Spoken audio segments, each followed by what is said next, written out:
बिहारी लाल की जय हो, बरसाने वारी की जय हो। आइए अपने परम पावन मन को ठाकुर जी के चरणों में समर्पित करें और अब उनकी कथा ज्ञान गंगा में अवगाहन करें, जहां चतुर्थ स्कंद की कथा में अपने स्वयं मन के 5 संतान के बारे में जाना। 3 कन्या, 2 पुत्र, 3 कन्याओं के चरित्र का वर्णन हुआ। अब उनके पुत्रों के चरित्र का वर्णन।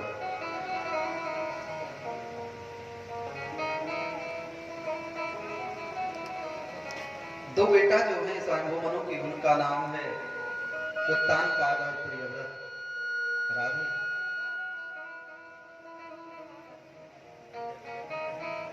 उत्तानपाद और प्रियव्रत, जो बड़े बेटा है उनका नाम है उत्तान।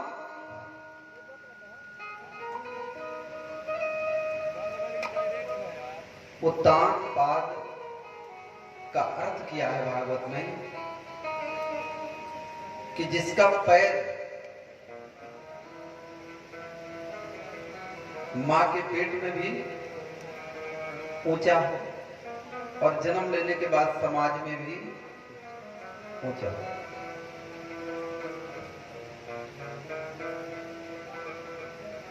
अल्ट्रासाउंड का जब रिपोर्ट आता है तो बच्चे का पैर कहां दिखता है? ऊपर की तरफ दिखता है ना, सर नीचे की तरफ। संसार में इस कथा से जितने भी लोग, जितने भी मानव हैं, यही लगता है कि सभी उत्तानपाद हैं। भाई सब उसी स्थिति में रहते हैं, मां के गर्भ में। हाँ, और उन्हीं उत्तानपाद की कथा देख लीजिएगा। ये जो कथा है ना, ये जब आप सुनेंगे हर कोई लगेगा कि आपको कि अपने ही जीवन की कथा हम सुन रहे हैं। ये उत्तानपाद के घर की घटना नहीं, हमारे अपने घर की घटना चल रही है, ऐसा लगेगा, सबको लगेगा। थोड़ा ध्यान से सुनेंगे तो लगेगा कि हाँ, ऐसा मेरे भी साथ हुआ। हम सभी उत्तानपाद हैं। उत्तानपाद की 2 पत्नियां हैं,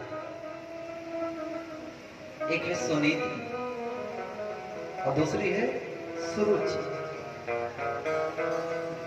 सुनीति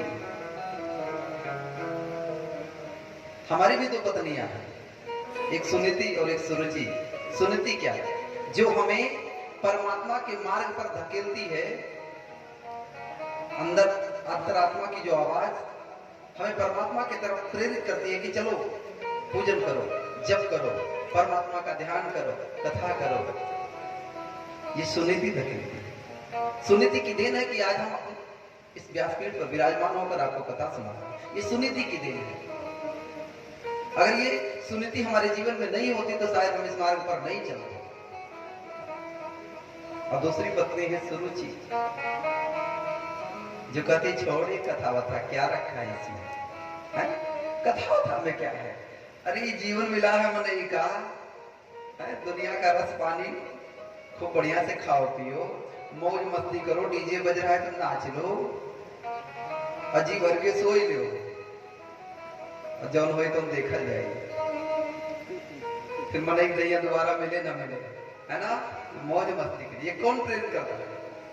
सुरुचि। सुरुचि कहती है कहां जा रहे हो कथा में? कथा में जाओगे तो समय बर्बाद हो जाएगा, अजी भर सोओगे तो सवेरे एकदम टकाटक रहोगे। हाँ,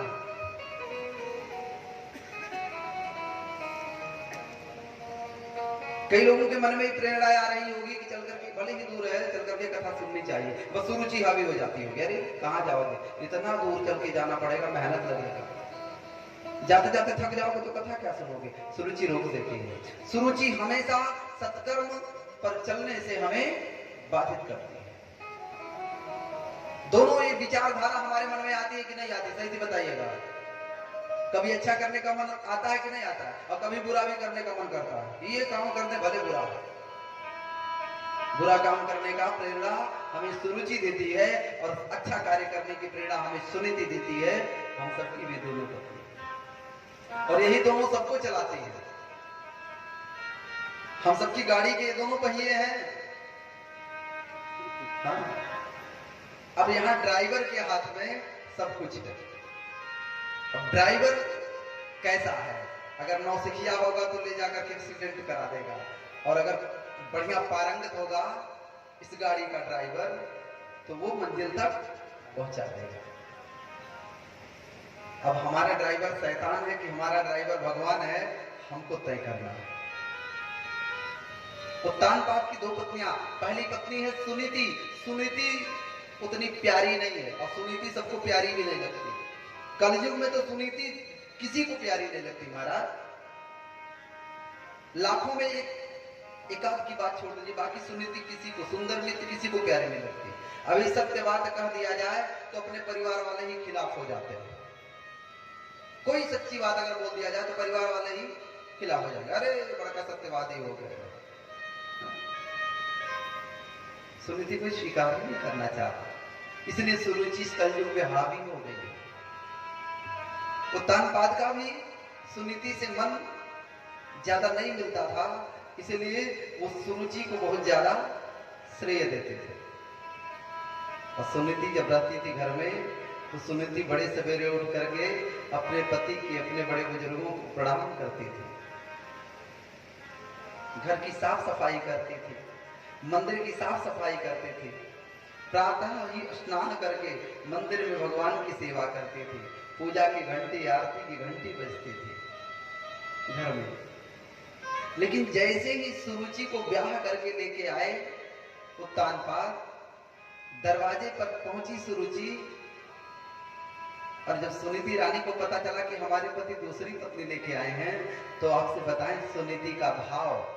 सुनीति आरती की सुंदर थाली सजाती है, स्वागत की विधिवत तैयारी करती है कि अच्छा हुआ। अकेली घर में रहती थी, समय नहीं कटता था। अब दो बहनें रहेंगी, दोनों बहनें साथ में घर का कार्य भी कर लेंगी और एक दूसरे का सुख दुख भी बांट लेंगी। ये सुनीति की विचारधारा। अब सुरुचि की विचारधारा सुनिए। जैसे ही सुनीति आरती की थाली लेकर के आती है, सुरुचि कहती है ये कौन है? ये कौन है नहीं बोलती, ये कौन है। ये कौन है और ये कौन है में बड़ा अंतर है। यहां भाव का अंतर है, सम्मान का अंतर है। कौन है में सम्मान है और कौन है इसमें थोड़ा अकड़पन है। कहती ये कौन है? बोले रे ये बड़ी रानी है, सुनीति है।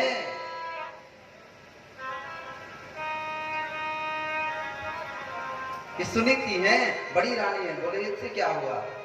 आप यही फैसला कर दो तभी सुरुचि घर में पांव रखेगी। सुनीति के साथ रहना कि सुरुचि के साथ रहना।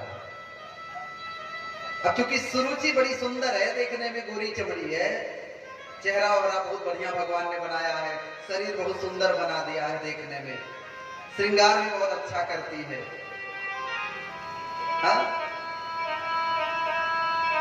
सुलहो श्रृंगार से सदैव लगी रहती है, लेकिन आचरण एक को सुंदर नहीं है।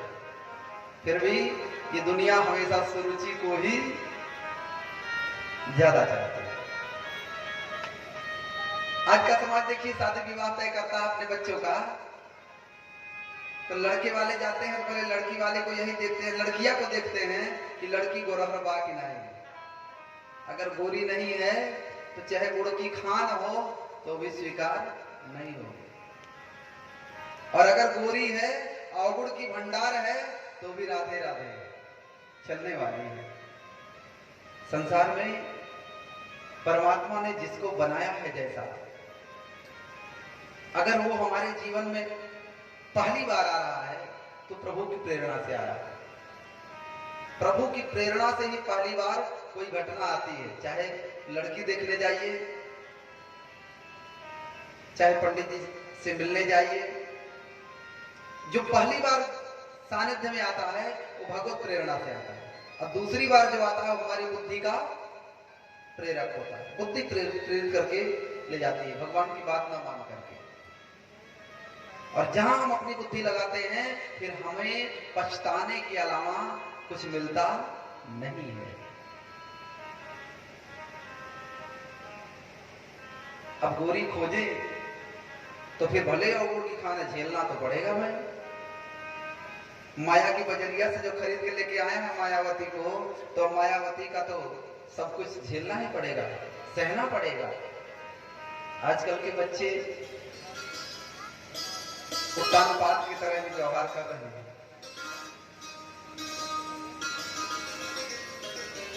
थोड़ी सी कम पढ़ी लिखी है तो नहीं स्वीकार है, और ज्यादा पढ़ी लिखी है स्वीकार है, और स्वीकार करके लेके आते हैं तो फिर घर में पढ़ाई का बड़ा असर दिखाई पड़ने लगता है। सास नहीं पढ़ी होगी, अरे आप क्या जानिए माँ जी, पढ़ी लिखी रहती तब मैं जानती, दिखा दिया असर। और अगर सुनीति आ रही है, कम पढ़ी लिखी है, थोड़ी सांवली भी है, माता पिता ने संस्कार भर दिया है, तो सुनीति की वाणी सुन करके मन गदगद हो जाएगा। चेहरा देखने से गदगद हो ना हो, लेकिन वचन सुन करके मन गदगद हो जाएगा। और जो वाणी कानों में रस घोल दे वही अच्छी होती है महाराज। हमें ऐसा कोई भी चीज खरीद कर नहीं लेके आना है अपने जीवन में कि जो आने के बाद हमें दुख दे। सुरुचि क्या कहती है? कम से कम 56 इंच की तो टीवी घर में होनी ही चाहिए,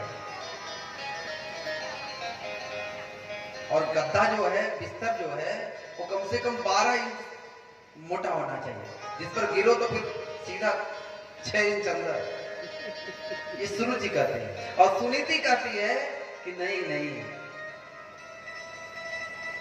परेशान होने की जरूरत नहीं है, ये जीवन है, ये जीवन जितने सुख में ले जाओगे उतने दुखमय बनेगा, और इस जीवन को जितने तपाओगे उतने सुखमय होगा। आप देख लीजिए, जब आज के 25, 30, 50 साल पहले न पंखा था न कूलर था, तब जनजीवन कितना सामान्य था, और आज एसी कूलर फ्रिज आ गया तो जनजीवन इतना असामान्य हो गया है कि महाराज अगर 4 घंटा बिजली ना रहे तो जीवन अस्त व्यस्त। आज हमारा जीवन बिजली के सहारे चल रहा है। देख लीजिए, अगर मैं झूठ बोल रहा हूं तो फिर आप लोग खुद अनुभव करिए। क्यों? क्योंकि हम सुरुचि के बस में इतने ज्यादा हो गए हैं कि जो सुरुचि चाह रही वही हमसे करा रही है। उत्तानपाद से भी जो सुरुचि चाही वही कराई, तुरंत सुनीति को घर से बाहर निकलवा दिया और खुद घर में प्रवेश कर गई। भाई मेरे, जब हमारी इस बुद्धि में, हमारे इस मन में सुरुचि का राज हो जाता है, तब हम कोई अच्छा फैसला नहीं ले पाते, सदैव फैसला हमारा गलत हो जाता है। हाँ, उत्तानपाद ने फैसला गलत ले लिया, सुनीति को घर से निकाल दिया। अब सुनीति गई तो समझ लीजिए घर से धर्म चला गया, सत्कर्म चला गया, प्रेम चला गया, जो सच्चा प्रेम था वो चला गया, संस्कार चला गया।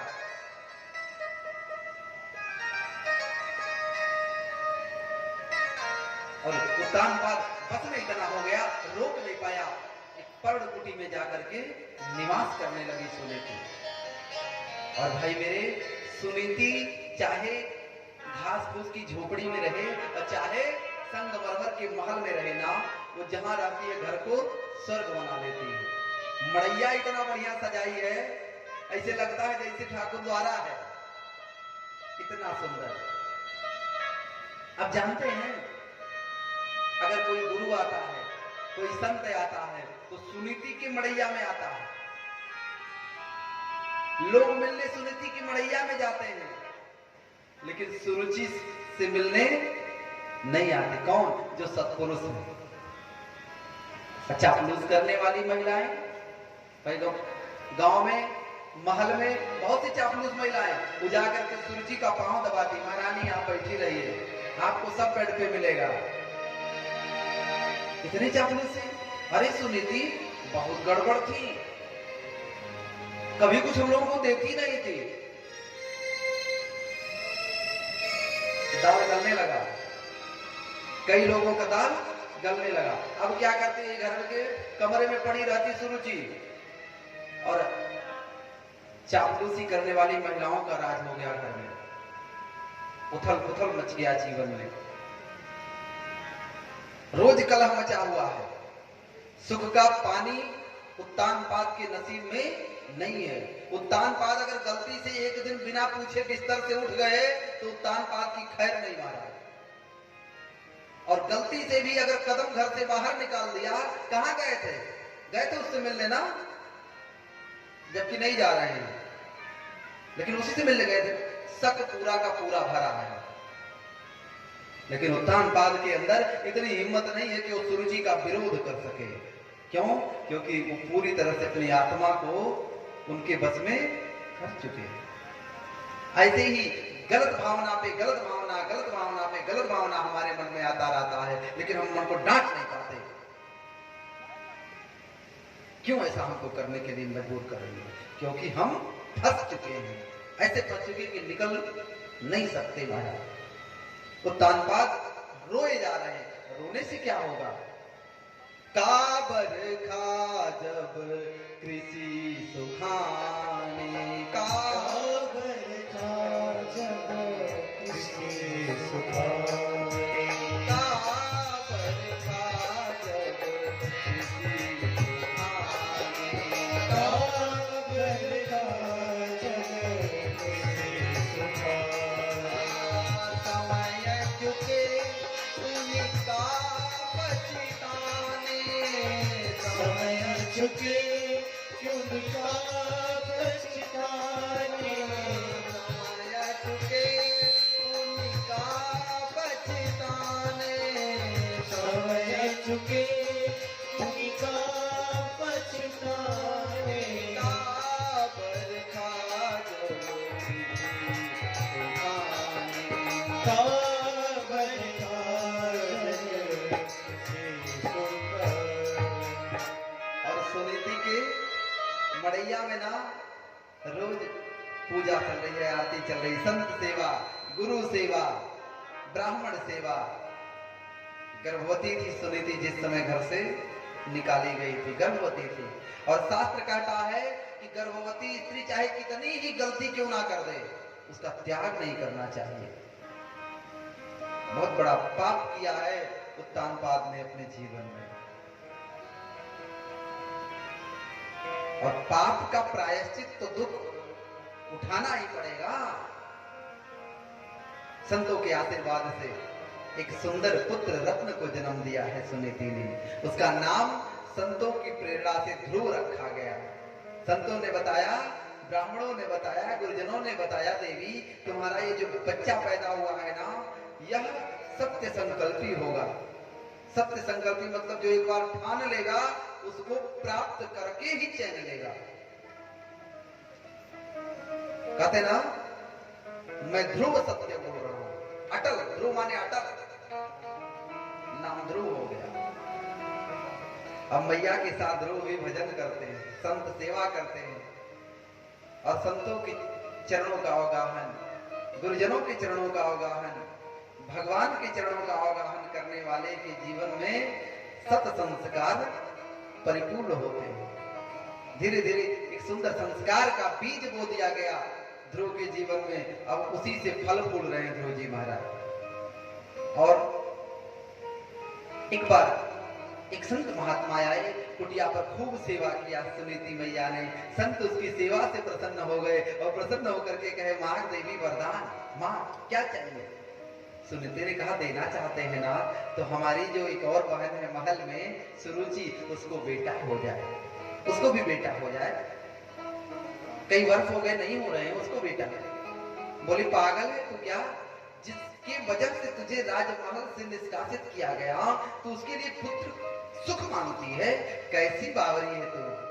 बोले, नाथ ऐसा ना कहिए, हमारे भाग्य में अगर दुख लिखा है तो मिलेगा।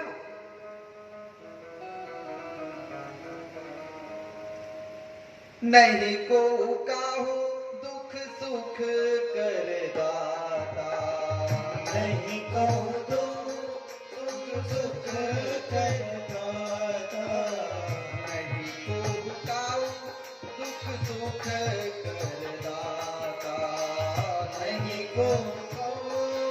सुख दुख करदाता। निज कृत कर्म भोग सब जाता। निज कृत कर्म भोग सब जाता। कृत कर्म भोग सब जाता। निज कृत कर्म भोग सब जाता। दुख सुख करदाता। नहीं को कहो सुख दुख करदाता। अगर हम ही सोचते हैं कि फलाने हमको दुख दे रहे हैं, धमाके हमको दुख दे रहे हैं, तो हमारी भूल है। हमें दुख सुख तो अपने कर्मों के फल स्वरूप प्राप्त हो रहे हैं नाथ। ऐसा ना कहिए कि उसकी वजह से मिला। देखिए यहाँ बुद्धि कितनी सुंदर है सुनीति की। और आज की महिला होती तो पूछती, अरे चाहती कि उसके बेटा हुआ है तब भी जहर दे के मार दे। बेटा से कौन मांगता, डाह हो जाता। लेकिन यहाँ डाह नहीं, प्रेम है। और जो प्रेम से सींची गई है, चाहे कितनो दुखी हो जाए, लेकिन वह कभी जहर उगलेगी नहीं। रोम रोम में जिसके रस प्रेम का भरा हो, वो कितनो दुखी होगी, लेकिन बोलेगी तो प्रेम की ही भाषा बोलेगी। महाराज बोले नाथ ऐसा ना कहिए, मेरे बहन को पुत्र सुख दे दीजिए। बोले चल ठीक, तू कहती है तो जा, उसको बेटा होगा, लेकिन ये मत कहना कैसा होगा। मैं उसके भविष्य के बारे में कुछ कहूंगा नहीं। बोली महाराज आप बेटा दे दो। महात्मा ने आशीर्वाद दिया और समयानुसार सुरुचि को भी पुत्र पैदा हुआ।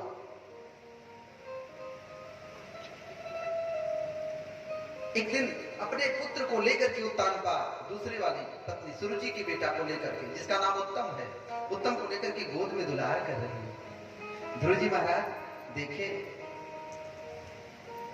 तो उनके भी मन में विचार आया कि हम भी चले अपने पिता के गोद में खेलें। पहुंच गए ध्रुव जी महाराज, लेकिन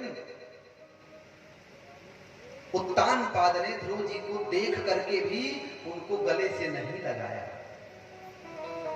ध्रुव जी 5 साल के बच्चे।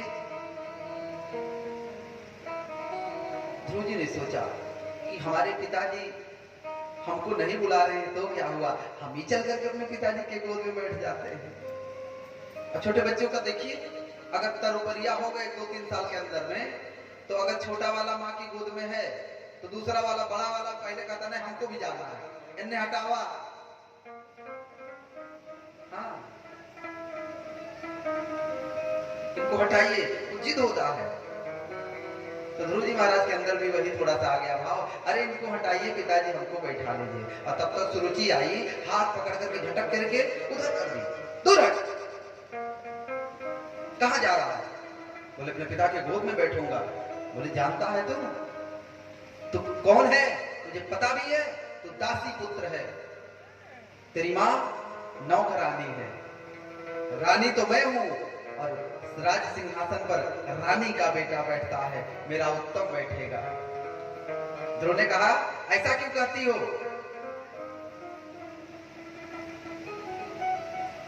क्या मैं राजा का बेटा नहीं हूं?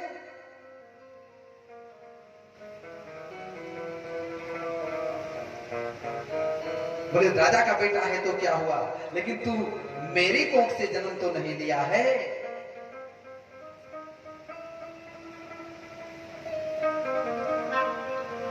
तू मेरी कोख से जन्म लिया होता तो तू इस सिंहासन पर आराम से बैठ जा।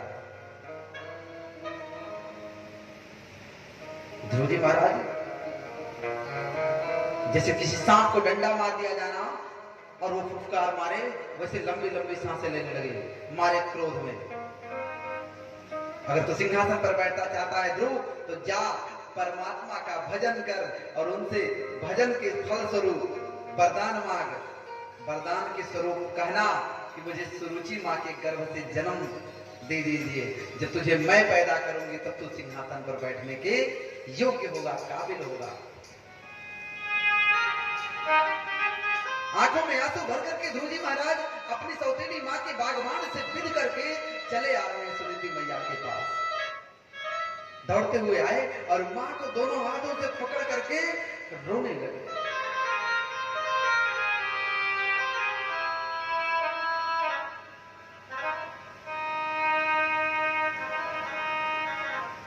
सुशीलो मातृपुण्येन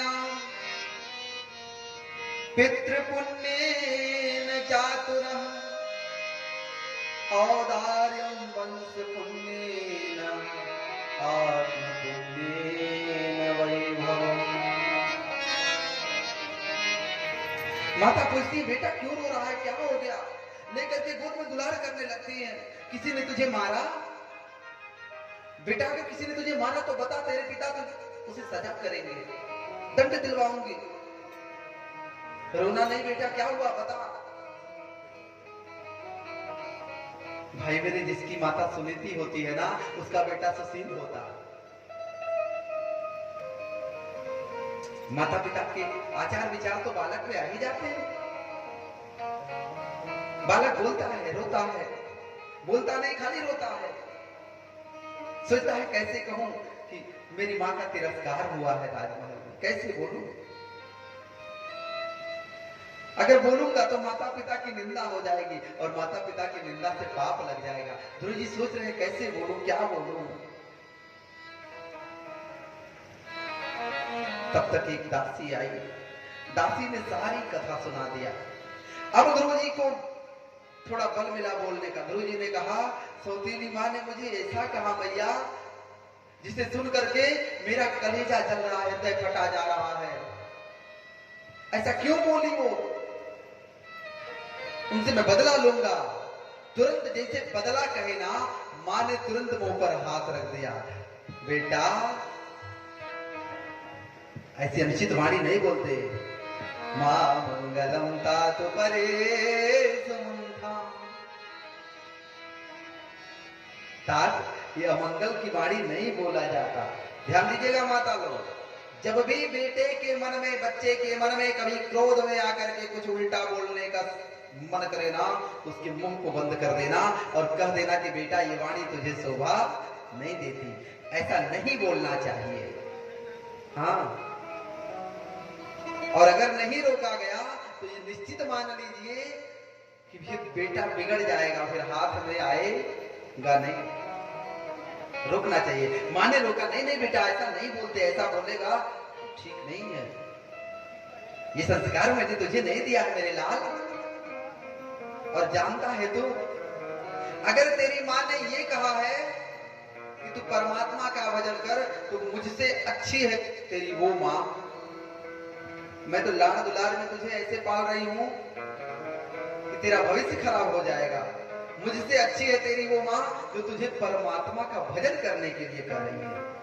और हर जीव का यही कर्तव्य है कि वो परमात्मा का भजन करके उसको प्राप्त करे। पहला लक्ष्य परमात्मा की प्राप्ति है हर इंसान का।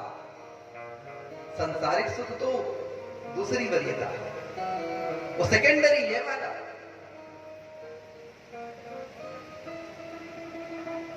पहले तो हमें भगवान को पाना है।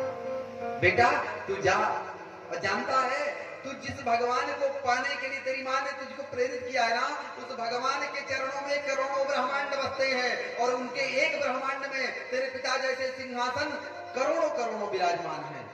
तू एक सिंहासन की बात सोच रहा है, करोड़ों सिंहासन उनके चरणों के सामने धूल के समान है। तुम वो चरणों को प्राप्त करने का प्रयास कर लाला। जा, माँ ने भेज दिया, बेटा चल दिया। ध्रुव जी ने पूछा, माँ भगवान कहाँ मिलेंगे?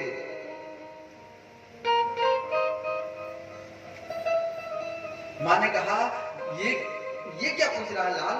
अरे ये पूछ कि वो कहाँ नहीं मिलेंगे। कण-कण में भगवान है। हरि व्यापक सर्वत्र समाना। हरि व्यापक सर्वत्र समाना। भगवान शंकर जी का कहा हुआ एक चौपाई है, हरि व्यापक सर्वत्र समाना। हरि व्यापक सर्वत्र समाना। प्रगट हो ही मैं जाना। प्रेम प्रगट हो ही मैं जाना।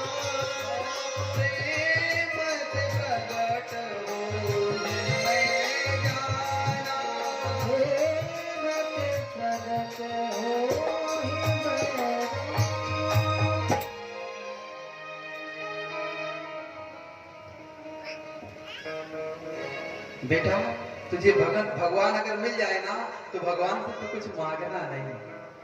सुनीति माँ ने कहा कुछ मांगना नहीं, देने के लिए कहें तो इतना कहना आराधयाधोक्षज पाद पद्मं यदीक्षसे ध्यासनमुत्तमो यथा यदीक्षसे ध्यासनमुत्तमो।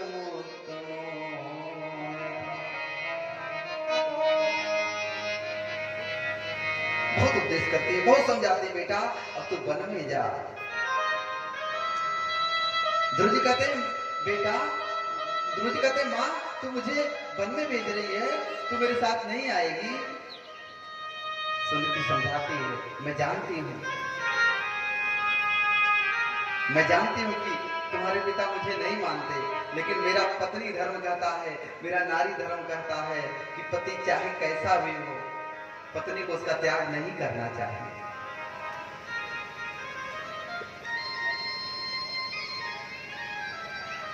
बुरा है भला है जैसा भी है, मेरे लिए तो मेरा पति ही देवता है बेटा। तो अपने परमात्मा को प्राप्त कर और बेटा तुम लक्ष्य बना करके निकलना, पा करके ही वापस आना, तेरी माँ की आज्ञा है। ध्रुव जी महाराज चल रही है, आगे आगे ध्रुव जी महाराज जा रहे हैं। थोड़ी देर में नारद जी आकाश मार्ग से आ रहे थे। नारद जी देख रहे हैं कि बालक 5 वर्ष का बड़ी तेजी से जंगल की तरफ जा रहा है। सामने आ गए नारद जी, नारायण नारायण, कहाँ जा रहे हो बालक, कहाँ जा रहे हो बेटा? बोले भगवान को ढूंढने जा रहा हूँ। अरे महाराज नारद जी की चिट्ठी पिट्टी गुम, 5 साल का ये क्षत्रिय बालक, अहो तेजम क्षत्रियाणाम, क्षत्रिय का ये कैसा तेज, 5 ही वर्ष में भगवान को प्राप्त करने चला। बेटा जानता है भगवान कहाँ मिलेंगे? बोले हाँ जंगल में मिलेंगे। नारद जी ने कहा जंगल में भगवान नहीं, बाघ मिलेंगे। बाघ जानते हो क्या करेंगे? भोजन कर लेंगे तुम्हारा। ध्रुव जी महाराज ने कहा, मेरी मैया ने कहा हरि व्यापक सर्वत्र समाना, तो इसका मतलब बाघ में भी भगवान होते हैं। और बाघ मिलेंगे तो हम कहेंगे कि हे भगवान आप बाघ के अंदर से प्रकट हो जाओ, मैं आपको खोजने आया हूँ, मैं बाघ से भगवान को प्रकट कर लूंगा। डरे नहीं ध्रुव जी महाराज। नारद जी चौंक पड़े, कितना अटल प्रतिज्ञा करके निकला है ये, डर नाम की चीज नहीं इसके अंदर। नारद जी ने सोचा कि अब इसको थोड़ा सा बालपन में ले चल के समझाएं। बोले बेटा तू छोटा है, अभी तेरी खेलने कूदने की उम्र है, बता जंगल में तुझे भूख लगेगी तो तुझे कौन भोजन कराएगा? ध्रुव जी महाराज ने जवाब दिया, जब दांत नहीं तब दूध दियो, जब दांत नहीं तब दूध दियो, अब दांत दिए कछु और भी दे। जब बच्चे के अंदर दांत नहीं था ना नारद जी, जब मुझे दांत नहीं निकला था तो भगवान ने दूध का इंतजाम किया था, माँ का दूध पी के बड़ा हुआ। अब दांत हो गया है, पेट बड़ा हो गया है, तो भगवान दूसरी व्यवस्था भी करेंगे। मुझे खाने पीने की चिंता नहीं है। मेरी माँ ने कहा था कि ना खाने की ना पीने की, ना खाने की ना पीने की, ना खाने की ना पीने की, न खाने की न पीने की, न मरने की न जीने की, न मरने की न जीने की, न मरने की न जीने की, न न मरने की न जीने की। तेरे ठाकुर को है रहती, तेरे ठाकुर को है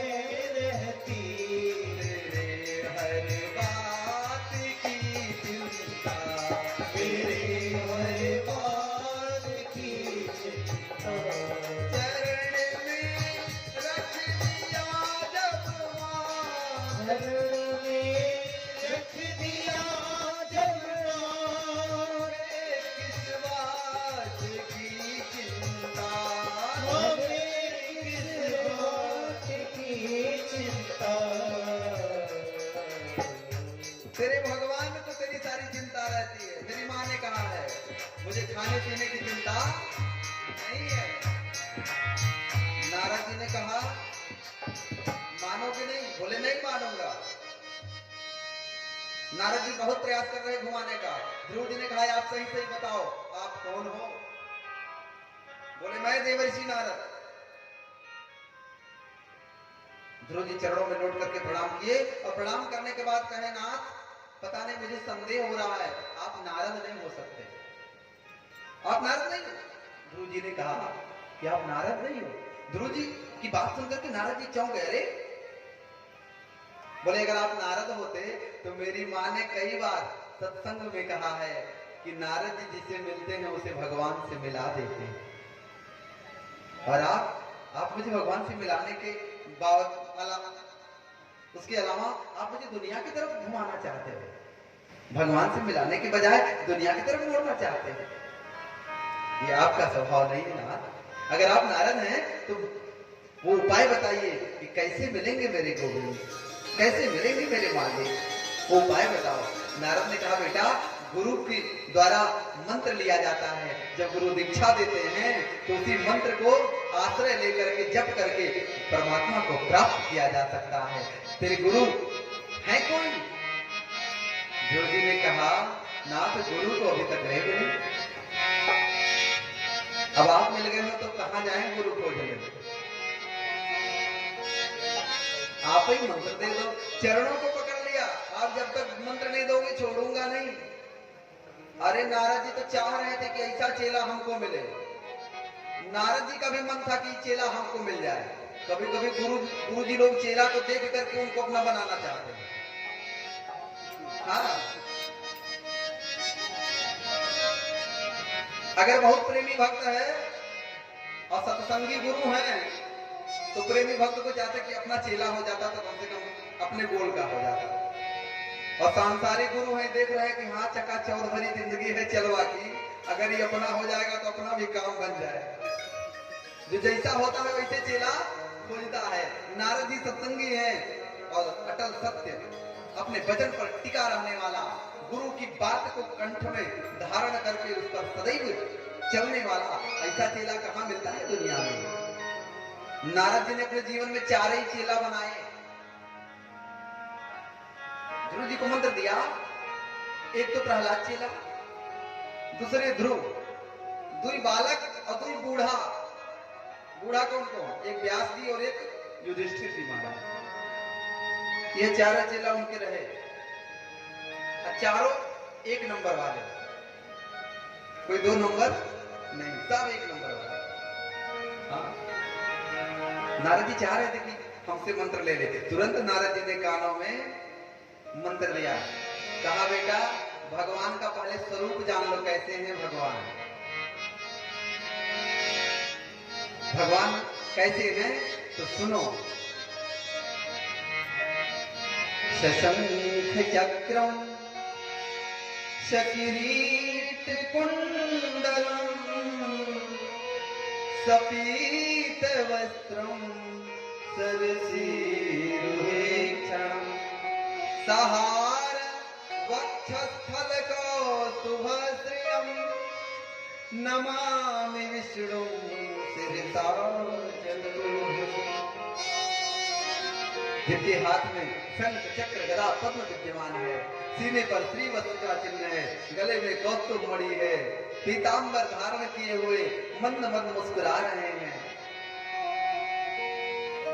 जिनके आंख हाथ पैर सारे के सारे अंग कमल के जैसे हैं, ऐसे कमलवत भगवान का ध्यान करना और उनका ध्यान करके ये मंत्र जो तुझे दे रहा हूं इसको अपने सांसों पर रख करके जपना बेटा।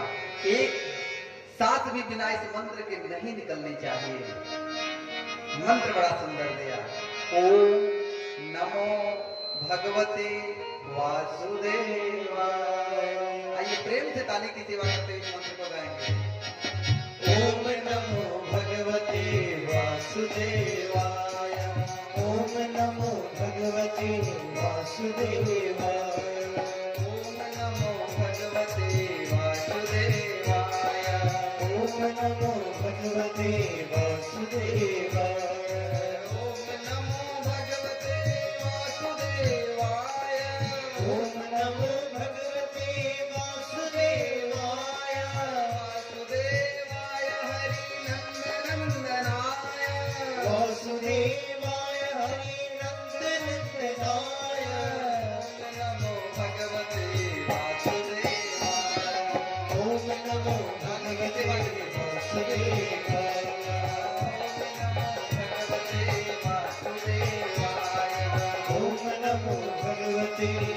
वासुदेवाय वासुदेवाय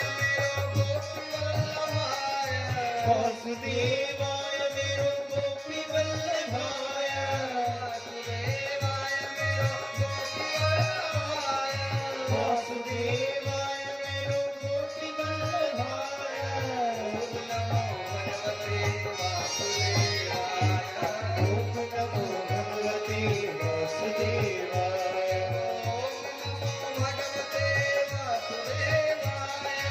ओम नमो भगवते वासुदेवाय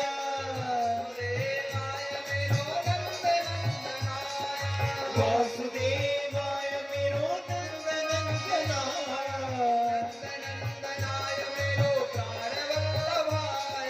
नंदनंदनाय मेरो प्राण वल्लभाय ओम नमो भगवते वासुदेवाय ओम नमो भगवते वासुदेवाय ओम नमो भगवते वासुदेवाय ओम नमो भगवते वासुदेवाय ओम नमो भगवते वासुदेवाय ओम नमो भगवते वासुदेवाय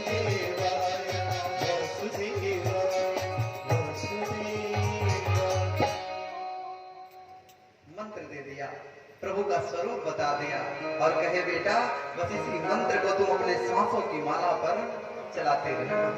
ध्रुव जी मधुबन गए,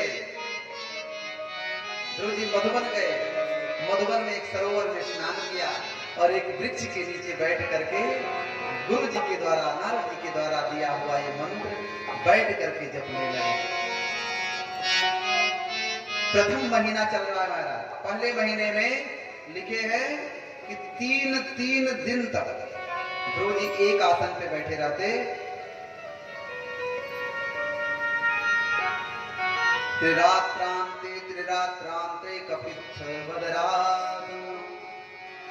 3 रात बीतने पर कैथ और बैर का फल खा करके जो है जप करते रहे, तपस्या करते रहे। दूसरे महीने में अपने संयम को और बढ़ाया, तपस्या बढ़ा दी। 6 दिन तक बैठे रहते एक के आसन में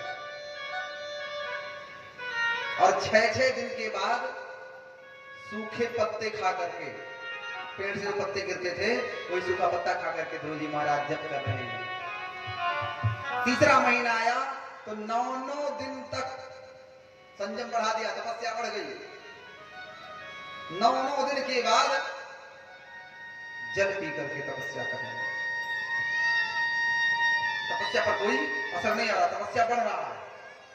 भोजन पानी छूट रहा और तपस्या बढ़ रहा है। भजन परिमार्जित हो रहा है ध्रुव जी महाराज का। चौथा महीना आया। चौथे महीने में ध्रुव जी महाराज 12 दिन बीत जाने के बाद केवल हवा पी करके, वायु भक्षण कर करके तपस्या कर रहे हैं। 5वां महीना आ गया। ध्रुव जी महाराज एक आसन में बैठे हैं और ध्रुव जी के हृदय में जिस स्वरूप को निहार रहे थे, नारद जी ने बताया था, उस स्वरूप को निहारते निहारते प्रयास करते करते वो स्वरूप प्रकट हो गया। साक्षात जो स्वरूप बताया नारद जी ने वो मन में ध्रुव जी के एकदम प्रकट हो गया और मन में उस रूप का दर्शन करने लगे और दर्शन करके जपे जा रहे हैं। जब भगवान प्रकट हो गए हृदय में ना हो तो उन्होंने सांसों को अपने रोक दिया, सारे संसार की सांसों को खींच लिया और खींच करके भगवान ने ध्रुव की सांसों से जोड़ दिया। नारद जी ने देखा कि मेरा चेला तो सांस ही नहीं ले रहा, मेरा ध्रुव सांस ही नहीं ले रहा। नारद जी पहुंचे भगवान के पास और जाकर के भगवान से कहा, हे शरणागत वत्सल, हे करुणावत्सल, हे करुणानिधान, दास तुम्हारे दरवाजे पर एक विनती लेकर के आया है, कहो नारद कैसे आना हुआ। भगवान ने कहा, नारद जी ने कहा, नाथ मेरा चेला 5 महीने से तपस्या कर रहा है, कुछ खा भी नहीं रहा, कुछ पी नहीं रहा, शरीर सूख गया है, कांटा हो गया शरीर, दया कर दो, दर्शन दे दो नाथ।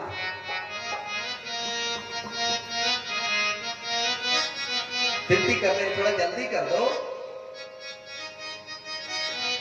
नारद जी कहते हैं, ताली की सेवा करते हुए सभी लोग कहेंगे, भाई कौन कौन चाहता है ध्रुव जी महाराज को दर्शन हो जाए भगवान का?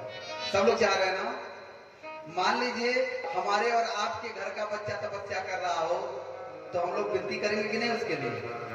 नारद जी विनती कर रहे हैं, चेला के लिए विनती कर रहे हैं, तो हम लोग भी विनती करेंगे उनके लिए और कहेंगे, अरे दे दो थोड़ा प्यार रे बाबा, क्या तेरा घट जाएगा? दे थोड़ा प्यार बाबा, क्या तेरा घट जाएगा? दे दो थोड़ा प्यार रे बाबा, क्या तेरा घट जाएगा? दे थोड़ा प्यार बाबा, क्या तेरा घट जाएगा? क्या तेरा घट जाएगा? क्या तेरा घट जाएगा? क्या तेरा घट जाएगा? ओ क्या तेरा घट जाएगा? बालक भीतर जाएगा। दे थोड़ा प्यार, दे थोड़ा प्यार बाबा, क्या तेरा घट जाएगा? दे थोड़ा प्यार बाबा, क्या तेरा घट जाएगा? थोड़ा प्यार बाबा, क्या तेरा घट जाएगा? बालक भीतर जाएगा, ये बालक भीतर जाएगा, वो बालक भीतर जाएगा, ये बालक भीतर जाएगा। थोड़ा प्यार कन्हैया, क्या तेरा घट जाएगा? दे थोड़ा प्यार कन्हैया, क्या तेरा घट जाएगा? ताली की सेवा करते हुए श्री राधे।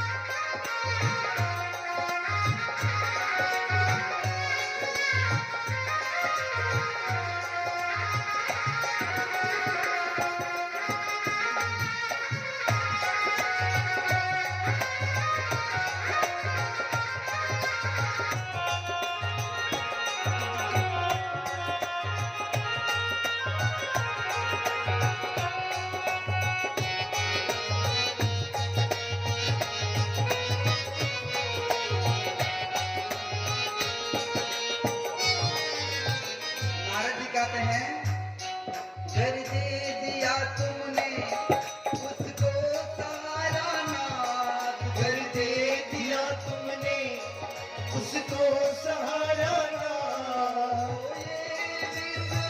वास करो। दे दिया तुमने उसको सहारा ना, कोई विश्वास करो।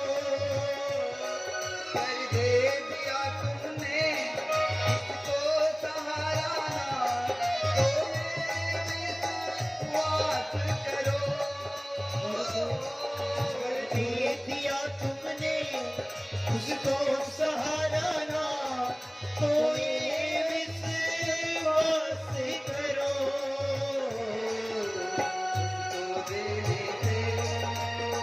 उसको देने से खजाना कम नहीं हो जाएगा। उसको देने से खजाना कम नहीं हो जाएगा। देने से खजाना कम नहीं हो जाएगा। उसको देने से खजाना कम नहीं हो जाएगा। बालक भीतर जाएगा, ये बालक भीतर जाएगा, वो बालक भीतर जाएगा, ये बालक भीतर जाएगा। तेरा घट जाएगा। थोड़ा प्यार रे बाबा, क्या तेरा घट जाएगा? दे थोड़ा प्यार बाबा, क्या तेरा घट जाएगा? दे थोड़ा प्यार रे बाबा, क्या तेरा घट जाएगा? दे थोड़ा प्यार बाबा, क्या तेरा घट जाएगा? थोड़ा प्यार।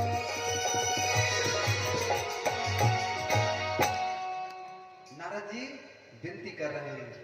भगवान ने कहा, नारद जो तुम कह रहे हो ठीक कह रहे हो, लेकिन क्या करें, हम भी तो नियम में बंधे हैं। तुम्हारे उस चेला के भाग्य में मेरा दर्शन लिखा ही नहीं, उसके भाग्य में मेरा दर्शन है ही नहीं।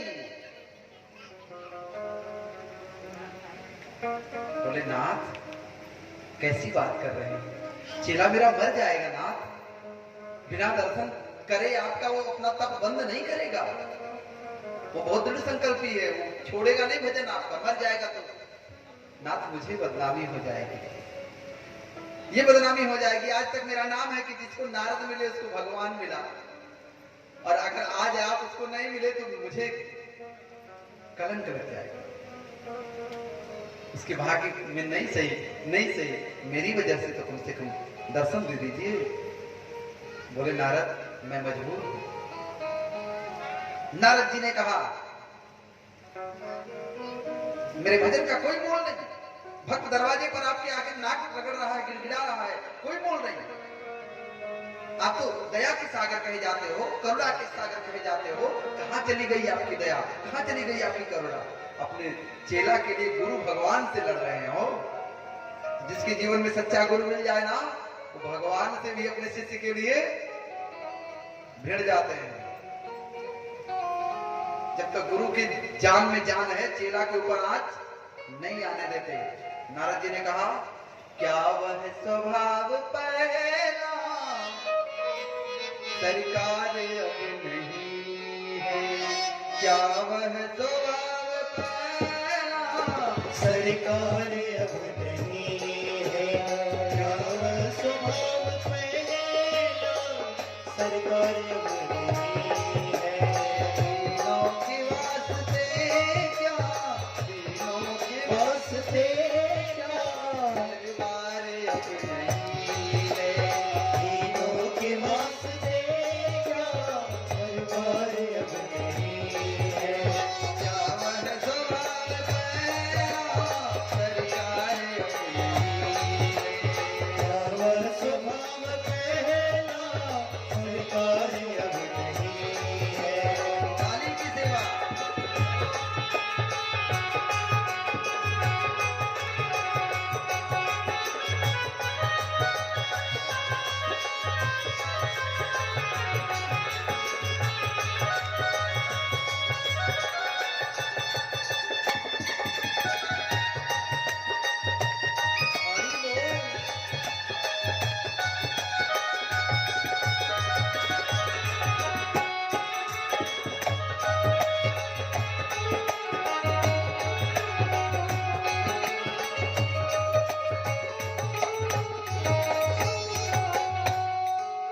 पाते हैं जिस हृदय से आश्रय नाथ राखूं।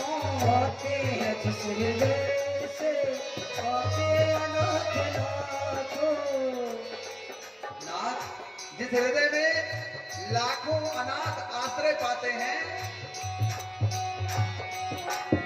क्या उस हृदय दया का, उस हृदय दया का, उस हृदय दया का उस हृदय दया का भंडार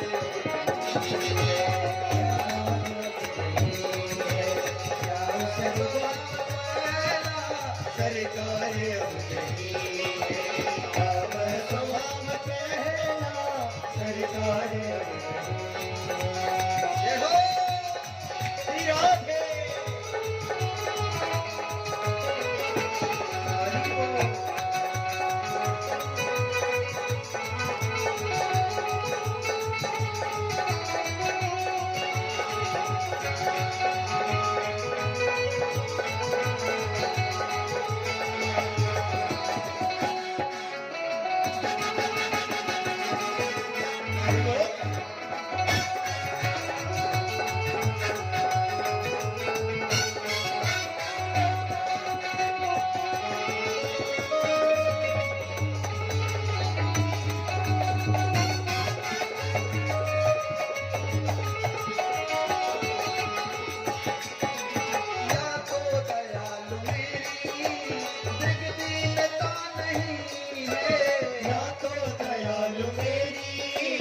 एक दिन